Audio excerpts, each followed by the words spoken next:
लोकसभा अध्यक्ष ओम बिरला के खिलाफ अभी आपने देखा होगा अविश्वास प्रस्ताव आया है। यदि बात करें संविधान की भाषा में तो अविश्वास प्रस्ताव बहुत सही नहीं है। अविश्वास प्रस्ताव सरकार के खिलाफ आता है, इसको रिमूवल मोशन कहते हैं, ध्यान रखिएगा इसको।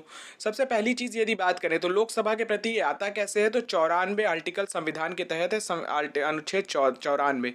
उसमें कहा गया है लोकसभा का अध्यक्ष उपाध्यक्ष का जो पद रिक्त होना, पद त्याग और पद से हटाए जाने के बारे में बात कही गई, जिसमें 94 में कहा गया है, 94A में यदि लोकसभा का अध्यक्ष संसद का सदस्य नहीं है तो वो अपना पद रिक्त कर देगा। वहीं 94B में यदि किसी भी समय वह सदस्य अध्यक्ष को या अध्यक्ष उपाध्यक्ष को अगर ऐसा लगता है तो हस्ताक्षर सहित तो अपने से, अगर उसका मन नहीं है तो अपना त्यागपत्र दे सकता है। साथ ही लोकसभा के तत्कालीन सदस्य जो कि बहुमत से संकल्प पारित कर अपने पद से हटाया जाएगा, ये 94C में कहा गया है, तो ध्यान रखिएगा इस चीज़ को। यदि बात करें तो ये हुआ क्यों है इस बार, तो सरकार का कहना है कि स्पीकर का जो सदन में रवैया है वो पक्षपातपूर्ण है, साथ ही विपक्ष को बोलने का अधिकार नहीं दिया जा रहा, निष्पक्षता और पारदर्शिता जैसे चीज़ों पर आरोप लगाए गए।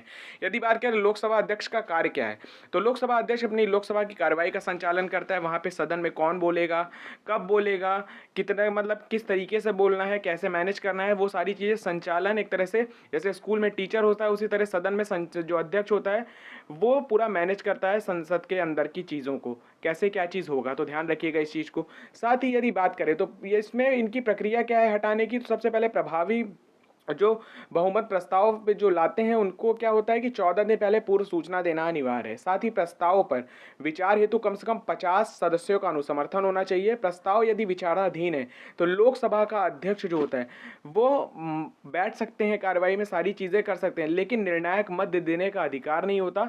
साथ ही अध्यक्ष के रूप में कार्रवाई नहीं तब तक, ये अगर मान लीजिए सर ये हट भी जाते हैं, अगर अविश्वास प्रस्ताव पास भी हो जाता है, जब तक नई लोकसभा नहीं बन जाती, नए अध्यक्ष नहीं आते, तब तक ये अपना कार्य करते रहेंगे। इस चीज़ को ध्यान रखिएगा। संविधान में अनुच्छेद 94 में ये प्रावधान पूरे दिए हुए हैं। एग्जाम की दृष्टि से खास हो जाता है क्योंकि ये चर्चा का विषय है। और वर्तमान में लोकसभा अध्यक्ष है कौन, तो ओम बिरला जी हैं, ध्यान रखिएगा इस समय, और अपने आप में ये खास हो जाता है।